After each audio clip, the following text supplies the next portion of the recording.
Very good afternoon. We'll just continue with the problems on SFD BMD. Okay.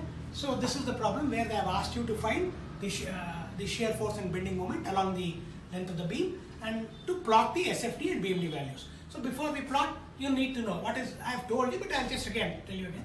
What is shear force? It is the algebraic sum of the forces, vertical forces to the left or right of a section, right? And bending moment is the algebraic sum of the moments due to these forces to the left or right of a section. And the other term which is important is point of contraflexion. What do you mean the flexion? Flexion is bending. Contra is reverse, opposite. So a beam which is the bending moment, which if it varies from when it is going from hogging to sagging or sagging to hogging, that point is called point of contraflexion. Here the bending moment will be 0. Okay, so for this problem you have to calculate these things. They have asked you to plot the SFD and BMD. So this is, if you see, it's an overhanging beam. Right? The first thing is we are going to find the reactions. So where will the reactions be? So it is RA and RB. So how do you calculate these reactions? Let us use the first equilibrium condition. So sigma MA equal to 0. So that is, you take moments of all these forces about NDA and equate it to 0. The first thing. So let us start with this. So this is, you are taking moments about this point. So once again, clockwise positive, anti-clockwise negative. See this UDL about this. What is the intensity of the UDL? 20 into 2. Where does it act? It will act at the center. That is the center. That is 1 meter from here. And it is going to cause you clockwise moment. So it is positive. Whereas this also again is going to cause clockwise moment. What about the reaction? When you come to that, it is going to cause anti-clockwise moment about here. Fine. Now let us take this case. So first is 20 into load intensity, that is 2. Where does it act? Half of that, 1. Then again this is 40 into, what is the distance? 2. Next we finish this load also. This is 20, again clockwise, 2 plus 2 plus 1. Then see here, this reaction RB tends to cause, you see, anti-clockwise moment about A. So that is minus RB into 2 plus 2, that is 4 equal to 0. So from this you get what? 4RB equal to 4080, so that is 220. Therefore RB equal to 55 Kn. Now what will be the other reaction? How do you find that? So it is sigma V equal to 0, or your total reaction or total force will be RA plus RB equal to, what is the total load? See UDL 20 into 2 plus 40 plus 20, that is 100 Kn. Therefore the other reaction will be 100 minus 55, that is 45 Kn. So now what we do, with this we'll start with the SFD, that is the shear force diagram. So I told you the other day that first thing is you start off with your base or reference axis. So shear force diagram. Now we mark the values. RA is 45 Kn and RB is 55 Kn.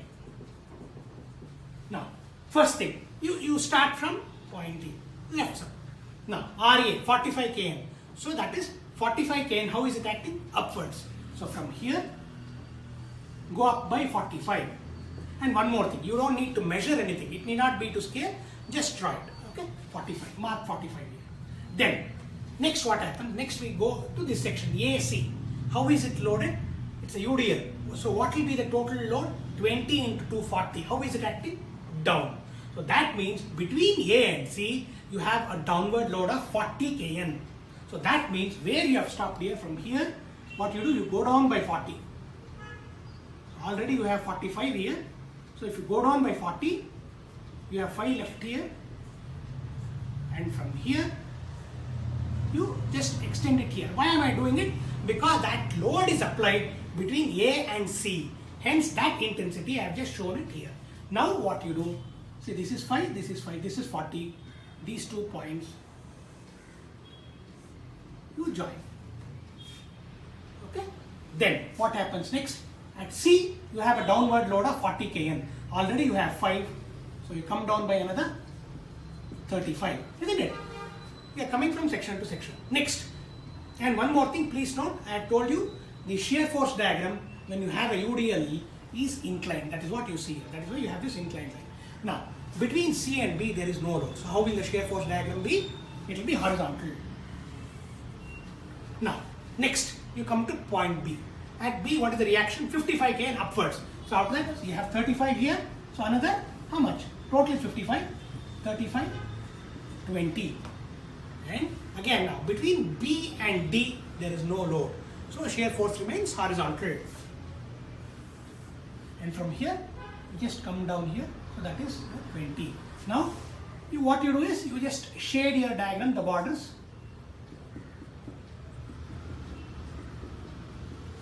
So all values above the base, we designate with a plus sign. And so this is your shear force diagram.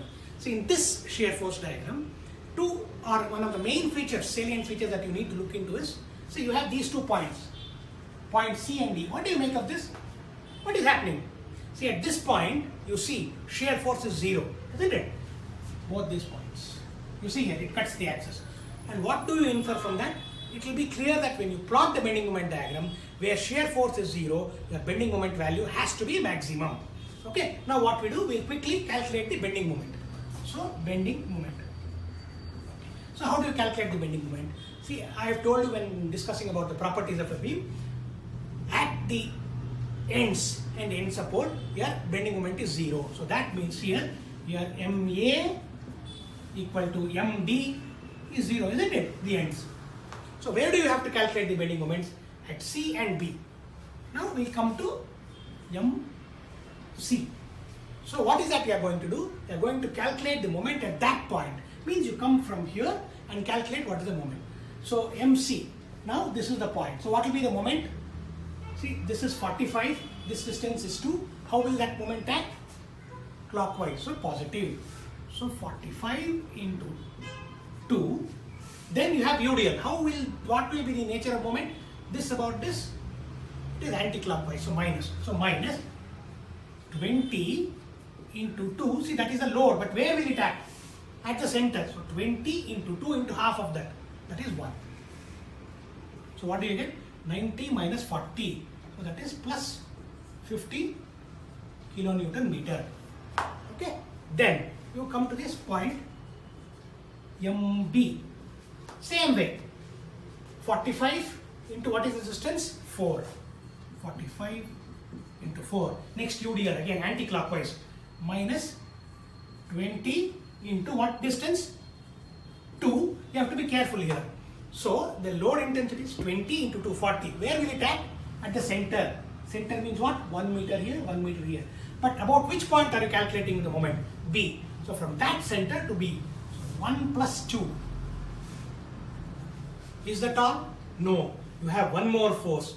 So this 40. So this about this causes anti-clockwise. So that is minus 40 into 2. So what do you get?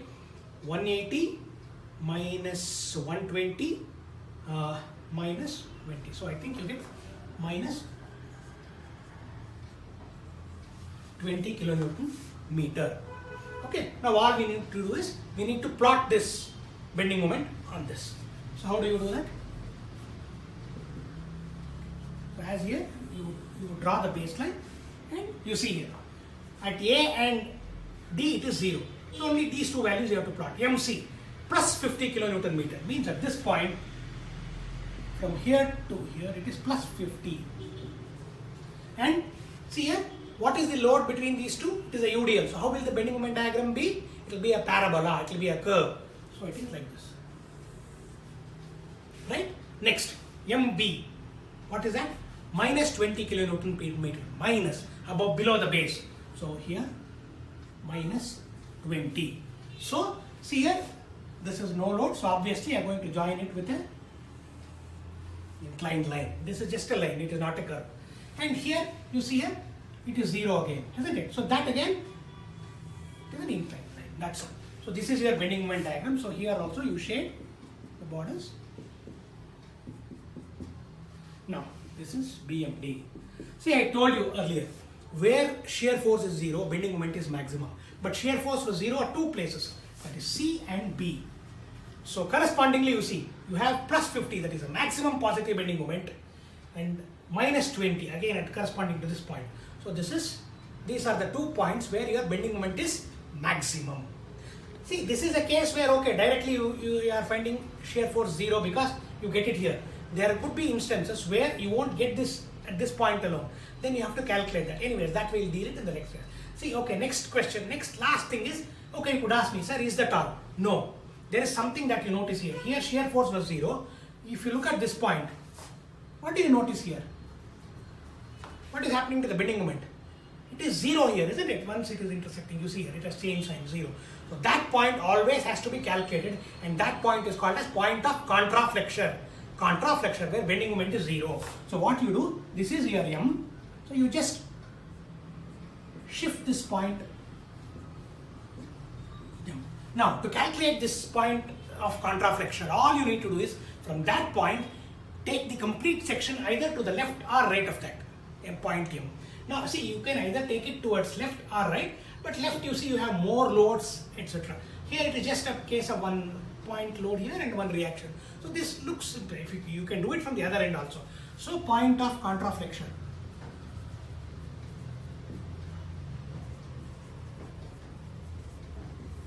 So what do you do here? You take that section here. So this is your M. This is the reaction. That is 55. You have one 20 kN force. This is 1 meter. Now, what is that actually we are trying? See, this is the point of contraflexion. They'll ask you to find its location. Means where exactly is the bending moment 0. So what we don't know here is, see, this is 1 meter, fine. You don't know this distance. So we'll call this as X. Okay, so this is what we are going to find here. How do you find that? Simple. Point of contraflexion means what? Where, and this is X here. So the bending moment will be 0 here. So what are you going to do? You equate the bending moment at that point M to 0. So how do you get that? See, I show it here because of lack of space. See, at this point. Now this force about this point, what moment does it cause? Clockwise. So what is moment? 20 into what is the distance to this one? 1 plus X. Then this about this. See here? This is going to cause anti-clockwise moment. So that will be minus 55 into what is the distance? X. So if you simplify, 20 plus 20x equal to 55. So I think X comes to around 0.57 meters. Please, you can just check it out. So what do you mean by that? This is 0.57 meters. Now, so this is here the entire problem. In the exam, what they do is, I'll tell you, normally the question is asked like this. Draw the SFD and BMD. Indicate the values of the maximum bending moment and locate the position of contraflexion. So what do you mean by that? So this is the thing. So if they ask you maximum bending moment, what do you say? The maximum bending moment values are plus 50 kilonewton meter at C and minus 20 kilonewton meter at B. And the point of contraflexion, that is where bending moment is 0, is at the point M, which lies at a distance what? 0.57 meters from B. But normally we designate this distance with respect to the left support. That is normal case. So from here what happens? See, the total is 2 plus 2, 4, out of which 0.57 goes. So you are left with 4 minus 0.57, that is. So you say the point of contraflexion lies at M, which is at 3.43 meters from the left support A. So this is how you tackle a problem. Next, see here though the point of contraflexion is straightforward because you just have that external. Suppose you have a UDL, then you could get a case where you have X square. Then the expression you have to be solved in the form of a quadratic equation. You will get two values of X. One will be absurd, so you discard that, and the other one you need to take. Have you followed? Okay. About cricket and other things we'll discuss later. Okay. For the time being, we'll stop here and we'll continue with these problems in the next class. And for any doubts, anything, you can call me anytime. If you have any doubts now also, you can ask me. Then we'll meet again tomorrow and continue with this. Right? Thank you very much. Thank you.